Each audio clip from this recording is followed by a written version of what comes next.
Hello बच्चों, नमस्कार। कैसे हैं आप सभी? स्वागत है आप सभी का आपके अपने चैनल एक्स फैक्टर एजुकेशन में। दोस्तों, आज का हमारा next practice set science special railway group D 18/9/2018 shift second और सेट नंबर 5 है। इससे पहले हमने 4 सेट करा रखे हैं, तो अगर आपने उनको नहीं देखा है तो उनको भी आप जाके देख सकते हैं। प्ले लिस्ट बना हुआ है, ठीक है, रेलवे ग्रुप डी के नाम से। और हम स्पेशल साइंस भी सभी एग्जाम्स के लिए रेलवे के लिए कराने वाले हैं। तो अगर आप चैनल पे नए हैं तो चैनल को सब्सक्राइब कर लीजिए, जिससे आने वाली वीडियो की अपडेट मिल सके। चलिए करते हैं वीडियो स्टार्ट। आ जाइए सभी लोग, देखते हैं आज का पहला क्वेश्चन। डैश ने सजीव वस्तुओं में लक्षणों की आनुवांशिकता के सिद्धांतों के प्रतिपादन में योगदान दिया। यानी आनुवांशिकता का सिद्धांत किसने दिया था, ये बताना है। पहला JBS हेल्डेन, Gregor Mendel, Charles Darwin, Stanley Miller. तो ये थे आपके ग्रेगर जॉन मेंडल थे। इन्होंने मटर के पौधे पे एक्सपेरिमेंट किया था, ठीक है। आनुवंशिकता के सिद्धांत के पिता भी इनको कहा जाता है। क्या कहते हैं? पिता, ठीक। और जो चार्ल्स डार्विन है, इन्होंने जैव विकास का सिद्धांत दिया था, जैव विकास, ठीक है। या फिर इसको को उद विकास, उद विकास, या इन्हीं के नाम से डार्विनवाद का सिद्धांत भी कह सकते हैं, ठीक है। अच्छा, ये आनुवांशिक सिद्धांत का, आनुवांशिकता के सिद्धांत में हम जीन्स का ट्रांसफर होता है। जीन होते हैं एक जनरेशन से दूसरे जनरेशन में, यानी माता पिता से के जो जीन है बच्चों में पहुंचते हैं। कैसे पहुंचते हैं, उनके क्या कैरेक्टरिस्टिक्स होती हैं, तो वो आनुवांशिकता के सिद्धांत में ही कहते हैं, ठीक है। इसको अध्ययन किया जाता है जेनेटिक्स, जेनेटिक्स में, ठीक है। तो अगला देखिए, किसी सैटेलाइट और पृथ्वी के बीच आकर्षण का गुरुत्वाकर्षण बल डैश को तेजी प्रदान करता है। तो जो बल होता है, क्या बताना है? अभिकेंद्री बल, अपकेंद्री बल, तनाव या समतली बल। तो गुरुत्वाकर्षण को बढ़ाने का काम करता है अभिकेंद्री बल, क्योंकि केंद्र की ओर लगने वाला बल होता है। जैसे कोई वस्तु मान लो इस तरीके से घूम रही है ना, टेबल है, ये टेबल पे घूम रही है, तो इसमें कोई मान लो कोई भी मान लो पत्थर है, कोई रस्सी से बंधा हुआ है ऐसे, और इसको ऐसे घुमा रहे हो तुम, ऐसे ही मान सकते हो। तो ये अंदर की तरफ एक बल लगता है, उसको बोलते हैं अभिकेंद्री बल। एक बाहर की तरफ लगता है, उसको बोलते हैं अपकेंद्री बल, ठीक है। अवकेंद्री बल का फॉर्मूला होता है F = mv² अपॉन r। मास है यहाँ पे, ये वेलोसिटी है, ये रेडियस है, ये फोर्स है, बल। थर्ड क्वेश्चन देखिए, हम मल मूत्र त्याग की उत्तेजना को नियंत्रित कर सकते हैं। तो ठीक है, नियंत्रित यानी कि कैसे कर सकते हैं बताना। मांसपेशीय मूत्राशय के तंत्र का नियंत्रण में होने पर, स्पिंचर मांसपेशियों के मूत्राशय और मूत्र मार्ग के बीच मौजूद होने पर, मूत्राशय में कम पानी भरा होने पर, मूत्राशय के आसानी से नहीं भरने पर। तो इसका ये पहला है, मांसपेशी मूत्राशय के तंत्र का तंत्र पे नियंत्रण में होने पर, ठीक। जब नियंत्रण होगा तब हम इसको कंट्रोल कर सकते हैं, मतलब ऐसे है। मूत्र का जो रंग पीला होता है, मूत्र का रंग पीला किस वर्णक की वजह से होता है? तो यूरोक्रोम। पूछा जाता है, बहुत पूछा जाता है क्वेश्चन कि मूत्र का रंग पीला किसकी वजह से होता है, तो यूरोक्रोम एक वर्णक है, इसकी वजह से होता है, ये मूत्र में पाया जाता है।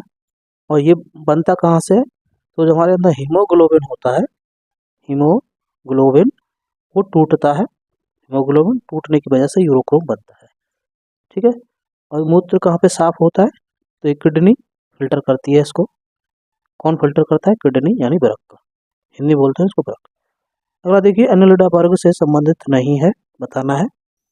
एनिलिडा वर्ग का नहीं है, एस्केरिस, केंचुआ, नेरिस या जौंक।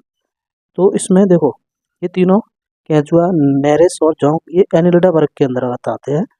एस्केरिस नहीं आता है। एस्केरिस जो है ये आता है तुम्हारा एस्के हेलमिंथीज, इस वर्ग में आता है।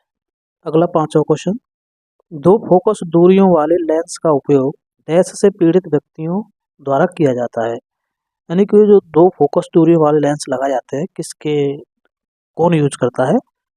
तो मायोपिया या हाइपरमेट्रोपिया। हाइपरमेट्रोपिया लेकिन मायोपिया नहीं। मायोपिया और हाइपरमेट्रोपिया। मायोपिया लेकिन हाइपरमेट्रोपिया नहीं। इन चारों में से बताइए। देखिए इसका ये थर्ड ऑप्शन है, मायोपिया और हाइपरमेट्रोपिया, यानी दोनों होते हैं उसको यूज करता है। दो फोकल यूज, यानी बाई फोकल लेंस भी इसको बोलते हैं। बाई फोकल लेंस यूज करते हैं ये दोनों, ठीक है। देखो मायोपिया को बोलते हैं, मायोपिया को क्या बोलते हैं, निकट दृष्टि दोष। हाइपरमेट्रोपिया को बोलते हैं दूरदृष्टि दोष। तो निकट दृष्टि दोष होता है, इसमें हम अवतल लेंस का यूज करते हैं। कौन सा होता है, अवतल लेंस। दूसरा हाइपरमेट्रोपिया में उत्तल लेंस,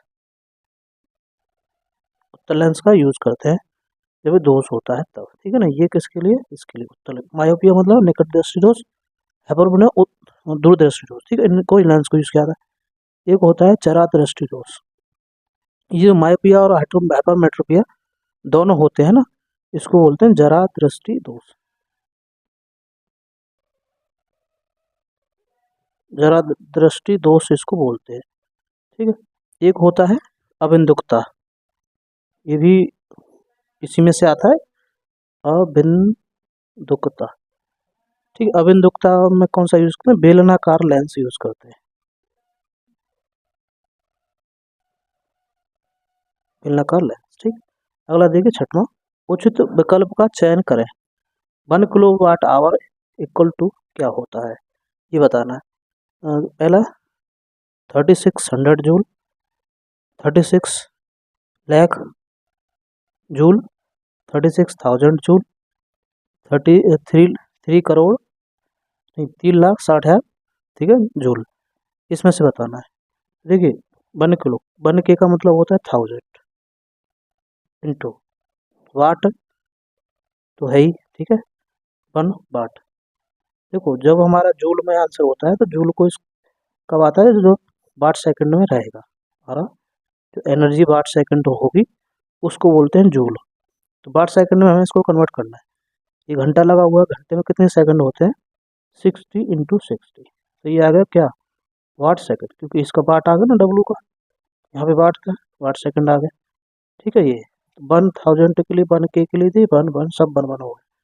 अब देखो ये कर लो, 1 2 3 4 5, 5 जीरो है और 6 36, 1 2 3 4 5 6, ये बी वाला ऑप्शन है। इसको ऐसे भी लिखते हैं 3.6 10⁻⁶ जूल, ठीक है। तो ये भी ध्यान रखना है कि वाट सेकंड में जो होता है उसी को जूल बोलते हैं, ये दूसरी यूनिट है इसकी। अगला 7वां क्वेश्चन, निम्नलिखित में से कौन सा पारा का अयस्क है, स्टिबनाइट, शनिवार, बॉक्साइट, आर्सेनिक। इसका ये सेकंड है, शनिवार पारा का अयस्क है। स्टिबनाइट किसका है, ये एंटीमनी का है, अयस्क है एंटीमनी। बॉक्साइट एल्युमिनियम का अयस्क है, एल्यूमिनियम का अयस्क है, ठीक है। आर्सेनिक क्या है, तो ये तुम्हारी उपधातु है, मेटेलॉइड है, ठीक है। और एंटीमनी भी मेटेलॉइड ही है, इसको ध्यान रखना है। और जो तुम्हारा Hg होता है, इसको Hg से डिनोट करते हैं पारे को। इसका परमाणु क्रमांक 80 होता है। इसको क्विक सिल्वर भी बोलते हैं, क्विक सिल्वर, ठीक, इसको ध्यान रखना है। अगला, एक वस्तु स्थिर है तो बल अभी भी इस पर कार्य कर रहा है, तो जो स्थिर वस्तु उस पर कितना बल कार्य करता है बताना है। आवेग, भार, संवेग, त्वरण। देखिए जो बल होता है, बल को भार भी बोलते हैं, क्योंकि जो हमारा हमारा जितना भार होता है डब्लू, डब्लू इक्वल टू होता है mg, भार क्या होता है mg, ठीक है। इसका यूनिट क्या होता है, न्यूटन, ये न्यूटन में रहता है, ठीक है। जितना हमारा भार होता है उतना ही हम पे बल लगता है, तो ये बल भी होता है, ठीक। क्योंकि एफ एफ क्या होता है, एम ए होता है, यानी द्रव्यमान इंटू त्वरण, तो ये भी तो त्वरण ही है जी, मास इंटू त्वरण। त्वरण ये ऊपर से नीचे काम करता है, ये हॉरिजॉन्टल काम करता है, ठीक है, क्षैतिज में, और ये वर्टिकल, ठीक है। और संवेग क्या होता है, संवेग का फॉर्मूला होता है P equal to mv, mv। त्वरण एक्सेलरेशन क्या होता है, तो ये होता है ये change in velocity upon time, A equal to b minus u upon t, आवेग का फॉर्मूला होता है एफ इंटू टी, ठीक है, यानी फोर्स इंटू टाइम, ये आई से डिनोट इसको करते हैं। नवा देखिए, उसे चुने जो समूह से संबंधित ना हो, संबंधित नहीं है उसको बताना है। Hydrogen, aluminium, silver, gold. देखिए ये तीनों क्या है, एल्युमिनियम गोल्ड धातु है, ये क्या है, गैस है। हाइड्रोजन क्या है, गैस है, और सबसे हल्का तत्व इसको बोलते हैं, ठीक है। अगर तत्व पूछा जाए सबसे हल्का तो हाइड्रोजन, अगर धातु पूछी जाए तो लिथियम, ठीक है। ये धातु है, ये तत्व है सबसे हल्का, ये धातु है सबसे हल्की। इससे सबसे भारी धातु ओस्मियम होती है, OS, ठीक है, इसको ध्यान रखना। नेक्स्ट देखो, ऊर्जा की व्यवसायिक इकाई है। व्यवसायिक इकाई मतलब अभी जो पढ़ा था 6th क्वेश्चन में, किलोवाट आवर, वही होती है। यहाँ देख लो, वाट घंटा, जूल, किलोवाट और किलोवाट घंटा, तो ये किलोवाट घंटा मतलब आवर, तो किलोवाट आवर में हम एनर्जी को निकालते हैं, तो यही इसका ऑप्शन हो जाएगा, ठीक है। 11वां प्रश्न, डैश पौधे के बीज में एक खाद्य भंडार के रूप में कार्य करता है।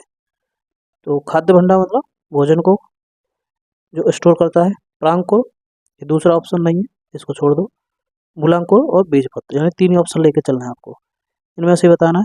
तो इसमें देखो चौथा वाला है ना, बीजपत्र, इसको बीजपत्र को हम क्या बोलते हैं, कोटिलेडन, कोटिलेडन, कोटिलेडन भी इसको बोलते हैं। इसमें खाद्य पदार्थ यानी कि भोजन का स्टोरेज होता है, ठीक है।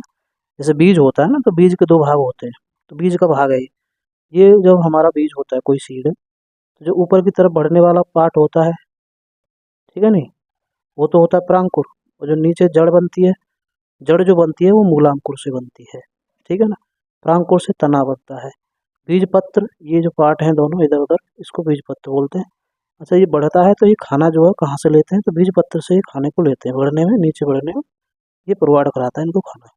अगला 12वां क्वेश्चन, डैश के कारण स्क्लेरेंकाइमा कोशिकाओं की दीवार मोटी होती है। स्क्लेरेंकाइमा कोशिका की दीवार मोटी क्यों होती है, किसकी वजह से?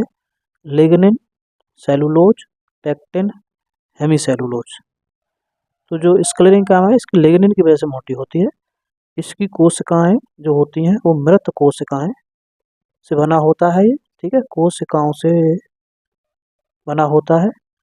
और जैसे कि हमारा बादाम का छिलका आपने देखा होगा कितना हार्ड होता है, और नारियल का बाहर वाला पार्ट कितना हार्ड होता है, जो हार्ड पार्ट होता है तो वो मृत कोशिकाएं होती हैं, स्क्लेरेंकाइमा की होती हैं। सेलुलोज जो पेरेंकाइमा होता है हमारा, ये टिश्यू का टाइप है, ऐसे ही ये पेरेंकाइमा इसी का टाइप है, पेरेंकाइमा। तो इसमें जो होती है कोशिकाएं, मतलब इसके अंदर जो कोशिकाएं होती हैं वो सेलुलोज की बनी होती हैं। ये क्लोरेंकाइमा है, ठीक है ना।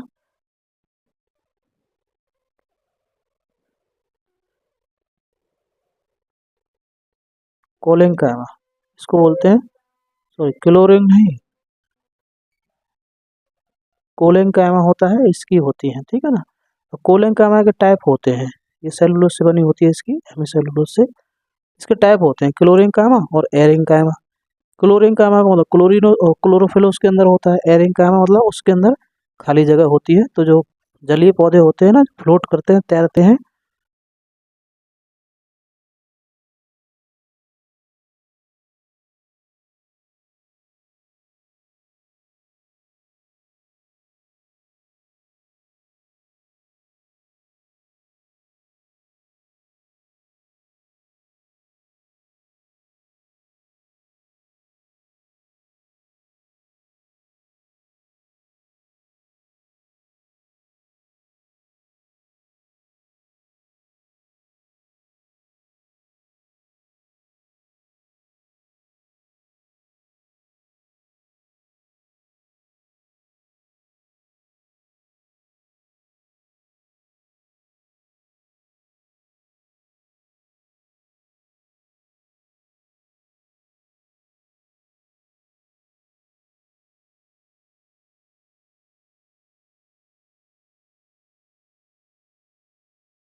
18वां प्रश्न, बच्चों इससे पहले जो हमारे क्वेश्चंस थे 13 के बाद में आवाज़ आना बंद हो गई थी, तो आप उसको एडजस्ट कर लीजिए, ठीक है। तो यहाँ से अब हम स्टार्ट करते हैं 18 से, इसमें आवाज़ आएगी प्रॉपर। 18 वहाँ देखते हैं, चालक तार की पीवीसी द्वारा कोटिंग करके डैश को रोका जाता है, ओवरलोडिंग, फ्यूजिंग, शॉर्ट सर्किट या रिसाव। तो इसमें से ये कोटिंग शॉर्ट सर्किट ना हो इसलिए कोटिंग करते हैं। पीवीसी का मतलब होता है पॉलीविनाइल क्लोराइड, इसकी कोटिंग की जाती है। पॉलीथीन, इसको पॉलीथीन जिससे बनता है उसी की कोटिंग होती है, ठीक है। अगला देखिए, बादलों का रंग सफ़ेद डैश के कारण दिखता है, तो विकिरण, प्रकाश का अपवर्तन, प्रकाश का परावर्तन, प्रकाश का प्रकीर्णन। तो सफ़ेद रंग जो होता है वो प्रकाश के प्रकीर्णन के कारण दिखता है, और जो नीला रंग होता है वो भी प्रकाश के प्रकीर्णन के कारण ही दिखता है, ठीक है। परावर्तन क्या होता है, जैसे कोई वस्तु किसी से टकरा के वापस लौट आती है, जैसे कोई किरण है किसी वस्तु से टकरा के वापस लौट आएगी तो उसको बोलते हैं प्रकाश का परावर्तन। अपवर्तन क्या होता है, किसी वस्तु के आर पार चली जाती है एक माध्यम से दूसरे माध्यम में, उसको बोलते हैं अपवर्तन, है ना। 20वां प्रश्न, निम्नलिखित में से कौन सा भारत की स्वदेश निर्मित और विकसित लंबी दूरी की सबसोनिक क्रूज मिसाइल है? नाग, पिनाका, हेलिना, निर्भय। तो इसमें जो फोर्थ ऑप्शन है ये निर्भय हमारे देश में बनी हुई है, और कौन सी है, सबसोनिक क्रूज मिसाइल है ये। 21वां देखिए, दूसरे आवर्त से संबंधित और मजबूत श्रृंखलन गुण वाले तत्व का इलेक्ट्रॉनिक विन्यास क्या है? 26, 282, 284, 24। तो श्रृंखलन गुण इसको बोलते हैं कैटेनेशन, इंग्लिश में बोलते हैं कैटेनेशन। और कैटेनेशन का गुण किसके अंदर पाया जाता है, तो ये कार्बन के अंदर पाया जाता है। और कार्बन का जो परमाणु क्रमांक होता है 6, इसका इलेक्ट्रॉनिक कॉन्फ़िगरेशन, इलेक्ट्रॉन विन्यास करोगे 24 हो जाएगा। 24 इसमें आ रहा है डी में, तो ये डी वाला ऑप्शन हो जाएगा, ठीक है। ये दूसरे आवर्त का है, ये ध्यान रखना है, सेकंड ए। दूसरा आवर्त मतलब 7 आवर्त होता है, दूसरा आवर्त है। अगला देखिए 22वां, 240 वोल्टेज और 0.6 धारा वाले एक विद्युत बल्ब की पावर क्या होगी? पावर निकालना, P इक्वल टू होता है VI, वोल्टेज इंटू करंट, ठीक है। इसको तो 400 वाट, 40 वाट, 144 वाट, 14.4 वाट। तो यहाँ रखो वैल्यू, देखो 240 इंटू 0.6 कितना होगा, 0 से पॉइंट हटेगा, 6 चौक 24 का 4, हाँ चले तो 6 दूनी 12 तो 14, 144 वाट ये आना चाहिए इसका आंसर, ये ऑप्शन होगा इसका, ठीक है। तो ये था आज का प्रैक्टिस सेट, मिलते हैं नेक्स्ट प्रैक्टिस सेट में। वीडियो को देखने के लिए धन्यवाद। वीडियो आपको कैसा लगा कमेंट में ज़रूर बताएं।